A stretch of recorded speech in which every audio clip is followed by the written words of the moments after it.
Good afternoon. My name is Travis Kerner with Ingram Micro, and today I'm going to be talking with you about the Isilon storage solution. There's a couple of things we're going to be talking about today. The first off are the challenges to the data centers and challenges of just data in general and data growth. We're also going to discuss what the current traditional storage environment looks like, and we're also going to talk about how the Isilon solution is the future and the best fit for your data storage environment. So some of the things, I have a couple of things listed already here that were the challenges that data is facing. And so in 2014, we are going to see a 2% growth through the amount of data that's in the world right now. By 2020, that number is going to increase by 50 times the amount of unstructured data. Notice I said unstructured. Unstructured data, 85% of that amount of data is going to be unstructured, which we're talking file and we're talking video. Right, so it doesn't belong to a database.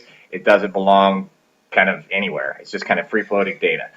So let's take a look at a traditional storage environment, right? So if we're talking, traditional storage, we have our two controllers, and those are tied together, and then we have our storage, and then probably, another piece of storage tied to that, right? Nothing too spectacular, pretty siloed. But these are all dual controllers, dual heads, and if you need to add any type of storage to this environment, what do? Well, you have to add two of these guys connected to new storage, and then down here to another piece of storage, right? Well, what are you doing? Well, you're siloing your data. You're creating islands of data. Not a good way to manage that environment, because what you're going to see, it's going to cause management issues. It's also going to drive up cost, which, the almighty dollar is the most important thing.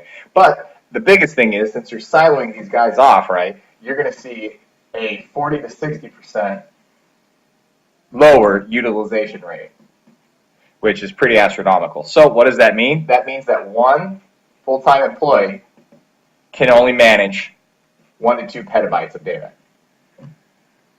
Not really good, right? Well, let's take a look at the Isilon storage solution and why Isilon is the better fit. So what I'm going to draw now is kind of a traditional node clustered Isilon storage, piece of storage. So we have 3 nodes to start with, right? I have to apologize, my drawing skills aren't the best. But basically, each Isilon node is carved up into kind of four distinct kind of characteristics on it, right? So it has network connectivity on each one of them. It has CPU, which is extremely important, as it has its own processing power. And then it also has its own memory.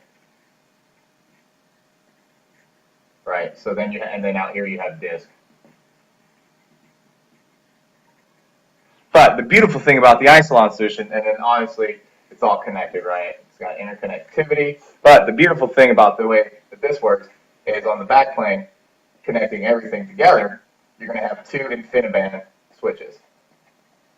This is really important because what that does is it creates low latency in between the switching, between the nodes, right? So these InfiniBand switches are going to be absolutely critical in the environment. So, but the nice thing about what the Isilon storage solution does is it pools and shares all of the memory resources. So if you have to add, say you're getting to the capacity that these nodes can handle, right? All you do is you add a 4th node.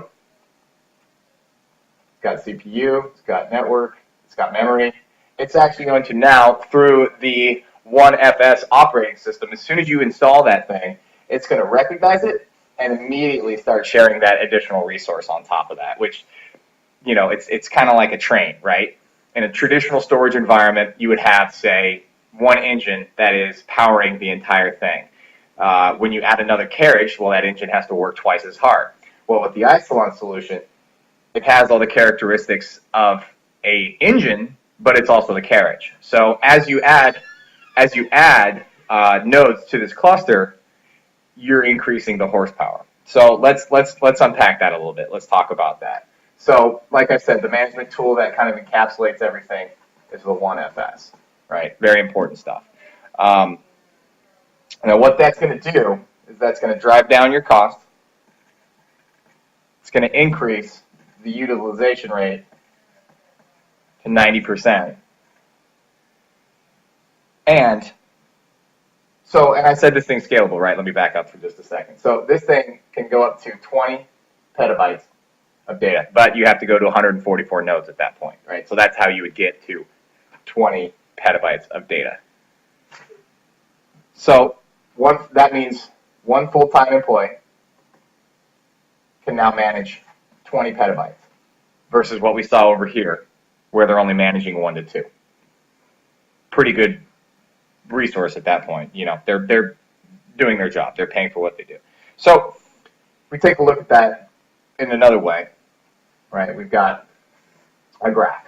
So traditional storage environment, siloed, creating islands of data. Your first day is always your best day, because what are you going to see as you add nodes? You're going to see degraded performance. The performance is going to decrease over time, right? But with the Isilon storage solution, since it's sharing resources, since it's leveraging InfiniBand switches to lower the latency between nodes, we are going to see exponential growth and exponential performance because the Isilon solution increases performance as it scales. So what does that do? It lowers costs. It increases your utilization to about 90%, and you're going to get more bang for your buck out of your employees. Thank you so much for your attention, and I appreciate your time. Have a wonderful day.